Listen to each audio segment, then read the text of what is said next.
안녕하세요. 하늘소리교회 이모상 목사입니다.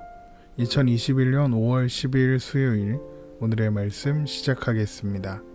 오늘 나눌 말씀은 사도행전 3장 11절에서 26절의 말씀입니다.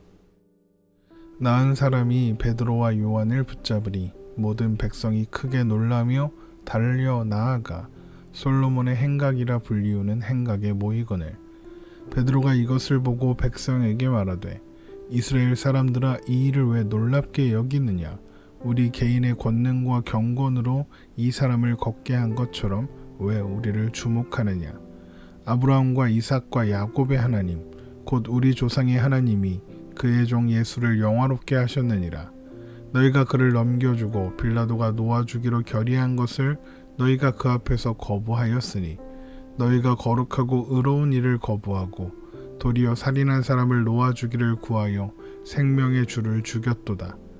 그러나 하나님이 죽은 자 가운데서 그를 살리셨으니 우리가 이 일의 증인이라.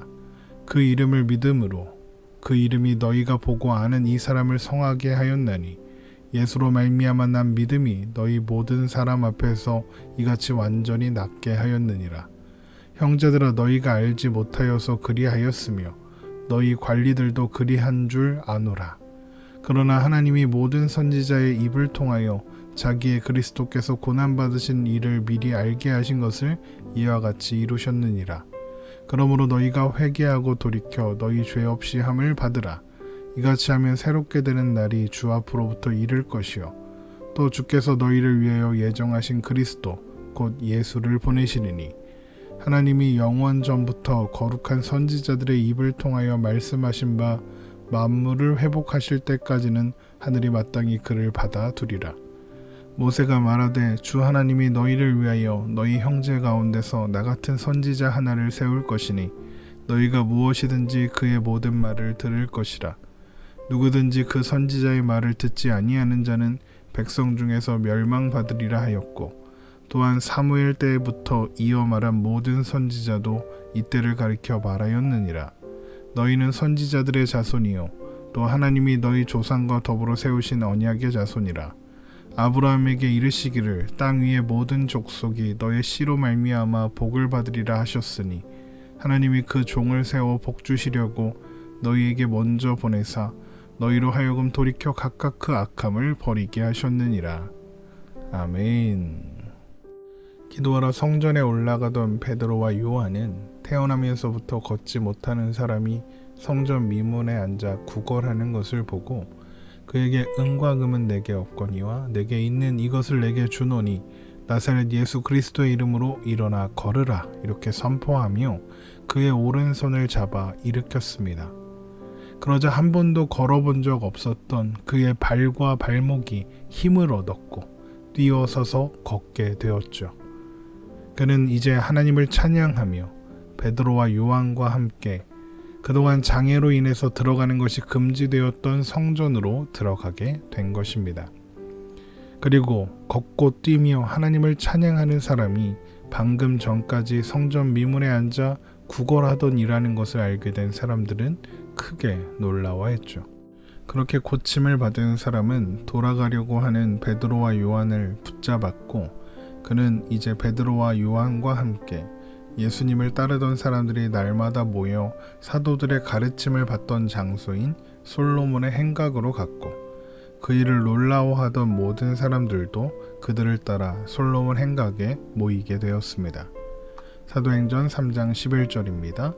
나은 사람이 베드로와 요한을 붙잡으니 모든 백성이 크게 놀라며 달려나아가 솔로몬의 행각이라 불리우는 행각에 모이거늘 솔로몬의 행각은 성전 동편에 있는 162개의 둥근 기둥이 지붕을 받치고 있는 그리고 벽은 없는 형태의 구조물이었습니다. 성경학자들은 초대교회 성도들이 날마다 모여서 사도들의 가르침을 받던 장소가 이곳일 것이라고 추측합니다. 베드로는 기적을 목격한 사람들이 베드로와 요한을 따라 솔로몬 행각으로 오는 것을 보고 그들에게 십자가에서 죽으시고 부활하신 구원의 주 예수 그리스도를 선포하기 시작합니다. 베드로는 먼저 걷지 못하던 자가 걷게 된 이 일이 베드로나 요한이 가진 개인의 권능이나 경건으로 된 일이 아니다라고 이야기합니다. 사도행전 3장 12절입니다. 베드로가 이것을 보고 백성에게 말하되 이스라엘 사람들아 이 일을 왜 놀랍게 여기느냐? 우리 개인의 권능과 경건으로 이 사람을 걷게 한 것처럼 왜 우리를 주목하느냐? 그리고는 그들이 빌라도의 결정에도 불구하고 놓아주기를 거부하고 오히려 십자가에 못 박은 예수님을 아브라함과 이삭과 야곱의 하나님, 곧 이스라엘의 하나님께서 영화롭게 하사 죽은 자 가운데서 살리셨으며 바로 그 이름의 능력을 믿는 믿음이 걷지 못하던 자를 걷게 한 것이라고 선포합니다. 사도행전 3장 13절에서 16절입니다. 아브라함과 이삭과 야곱의 하나님 곧 우리 조상의 하나님이 그의 종 예수를 영화롭게 하셨느니라. 너희가 그를 넘겨주고 빌라도가 놓아주기로 결의한 것을 너희가 그 앞에서 거부하였으니 너희가 거룩하고 의로운 일을 거부하고 도리어 살인한 사람을 놓아주기를 구하여 생명의 주를 죽였도다. 그러나 하나님이 죽은 자 가운데서 그를 살리셨으니 우리가 이 일의 증인이라. 그 이름을 믿음으로 그 이름이 너희가 보고 아는 이 사람을 성하게 하였나니 예수로 말미암아 난 믿음이 너희 모든 사람 앞에서 이같이 완전히 낫게 하였느니라. 그러면서 베드로는 그들이 알지 못하여서 생명의 주님이신 분을 죽였을 것이다 라고 이야기하면서 그럼에도 불구하고 하나님은 예수님을 십자가에 못 박은 유대인들의 실수를 뒤집으셨을 뿐만 아니라 모든 선지자의 입으로 미리 말씀하셨던 하나님의 뜻과 목적, 하나님의 구원의 계획을 완성하시는데 사용하셨다 이렇게 이야기합니다. 사도행전 3장 17절에서 18절입니다. 형제들아 너희가 알지 못하여서 그리하였으며 너희 관리들도 그리한 줄 아노라. 그러나 하나님이 모든 선지자의 입을 통하여 자기의 그리스도께서 고난받으실 일을 미리 알게 하신 것을 이와 같이 이루셨느니라. 그러므로 이제 그들은 회개하고 돌이켜 죄 사함을 받아야 하는데 하나님은 그렇게 하는 자들 곧 복음을 듣고 회개하는 자들을 새롭게 하실 것이며 그들을 위해 예정하신 그리스도 곧 구원자이신 예수님을 보내실 것이다. 베드로는 이야기합니다. 사도행전 3장 19절에서 20절입니다. 그러므로 너희가 회개하고 돌이켜 너희 죄 없이 함을 받으라. 이같이 하면 새롭게 되는 날이 주 앞으로부터 이를 것이요 또 주께서 너희를 위하여 예정하신 그리스도 곧 예수를 보내시리니. 여기에 새롭게 되는 날이 이른다 라고 할 때 새롭게 되는 날로 번역된 헬라어 아납식시스는 안식과 회복, 온전한 쉼을 의미하는 단어로 이것은 예수님께서 이 땅에 태어나실 때 약속되었던 평화가 실제가 되었음을 의미합니다. 누가복음 2장 14절입니다. 지극히 높은 곳에서는 하나님께 영광이요 땅에서는 하나님이 기뻐하신 사람들 중에 평화로다 하니라. 결국 하나님은 예수 그 이름을 믿는 자들에게 영원한 안식과 평안을 시작하신다. 이런 말인 것입니다. 또한 그들에게 예정된 그리스도이신 예수님을 보내시겠다라고 하시는 것은 마지막 날에 다시 오실 예수님의 재림을 의미하는 것으로 마지막 때에 그러니까 만물을 회복하실 때까지 하늘에 계시던 주님께서 다시 오사 예수 그 이름을 믿는 자들을 새롭게 하사 시작하신 안식과 평안을 이제 영원히 완성하실 것이라는 선포입니다. 사도행전 3장 21절입니다. 하나님이 영원 전부터 거룩한 선지자들의 입을 통하여 말씀하신 바 만물을 회복하실 때까지는 하늘이 마땅히 그를 받아두리라. 그러면서 베드로는 성경의 증거를 제시하려고 합니다. 먼저 사도행전 3장 22절에서 23절을 보겠습니다. 모세가 말하되 주 하나님이 너희를 위하여 너희 형제 가운데서 나 같은 선지자 하나를 세울 것이니 너희가 무엇이든지 그의 모든 말을 들을 것이라. 누구든지 그 선지자의 말을 듣지 아니하는 자는 백성 중에서 멸망받으리라 하였고, 이 말씀은 신명기 18장 15절에서 20절을 요약한 것인데 모세를 대신할 중보자를 보내시겠다는 하나님의 약속의 말씀입니다. 바로 모세를 대신할 중보자가 예수 그리스도 그분이시다라고 베드로가 이야기하는 것이죠. 또한 베드로는 사무엘 때부터 모든 선지자가 메시아가 오셔서 이루실 새롭게 됨과 회복에 대하여 말했다. 그때가 바로 지금이다. 그리고 바로 그분이 예수 그리스도시다 라고 이야기합니다. 사도행전 3장 24절입니다. 또한 사무엘 때부터 이어 말한 모든 선지자도 이때를 가리켜 말하였느니라. 결국 베드로는 율법을 상징하는 모세와 사무엘 이하 모든 선지자가, 그러니까 율법과 선지자가, 그러니까 구약 성경 전체가 메시아이신 예수님의 삶과 죽음과 부활과 영광까지를 말하고 있다. 구약 성경 전체가 예수 그리스도를 가리켜 말하고 있다라고 이야기하는 것입니다.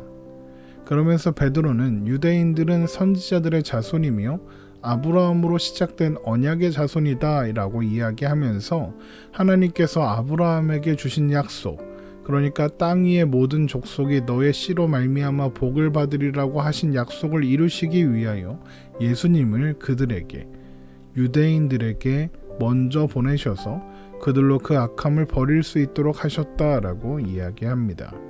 사도행전 3장 25절에서 26절입니다.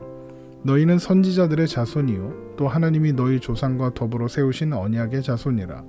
아브라함에게 이르시기를 땅 위의 모든 족속이 너의 씨로 말미암아 복을 받으리라 하셨으니 하나님이 그 종을 세워 복 주시려고 너희에게 먼저 보내사 너희로 하여금 돌이켜 각각 그 악함을 버리게 하셨느니라.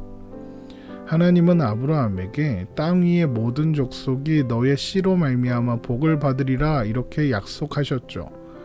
이 약속은 창세기 22장 18절에 있는 약속인데, 또 내 씨로 말미암아 천하 만민이 복을 받으리니 이는 내가 나의 말을 준행하였음이니라 하셨다 하니라.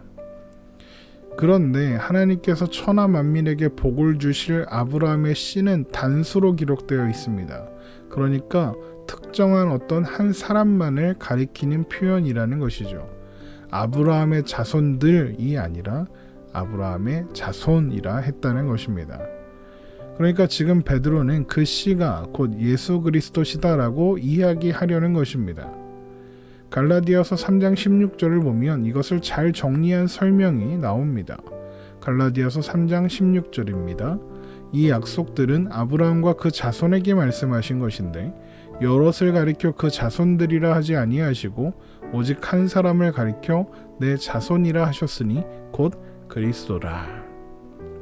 결국 하나님께서 아브라함에게 약속하신 복은 메시아이신 예수님을 통해 전달되고, 그렇기 때문에 그 복을 받으려면 예수 그리스도 그 이름을 붙잡아야 하고 믿어야 한다. 바로 이 이야기를 하는 것이죠. 여러분, 하나님은 예수님을 통해서 새롭게 되는 날을 주십니다. 죄짐을 벗겨주시고 생명의 주님이신 예수님을 통해 새 생명을 주십니다. 또한 평화를 주시기 위해 태어나신 예수님을 통해 평화를 주시죠. 그렇게 예수님을 통하여 하나님 나라가 시작된 것입니다. 또한 하나님은 만유가 회복될 날로 정하신 때에 예수님을 다시 보내셔서 그 평화, 그 나라를 영원히 그리고 완전하게 완성하실 것입니다. 결국 베드로가 기적을 보고 놀라워하며 그 기적의 원인을 묻는 자들에게 선포한 말씀의 핵심은 딱 한 가지, 예수 그리스도 그 이름밖에 없었던 것입니다. 그리고 이것이 교회의 핵심이며 변하지 않을 내용입니다.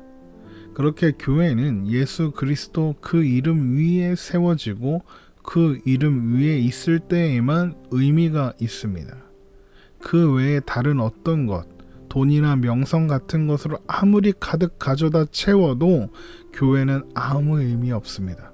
예수 그 이름을 잃어버린 교회는 더 이상 교회일 수 없기 때문입니다. 하나님께서 우리를 예수 그리스도 그 이름만이 드러나는 교회가 되게 하시기를 주님의 이름으로 축원합니다. 오늘 하루도 평안한 하루 되시기를 바랍니다.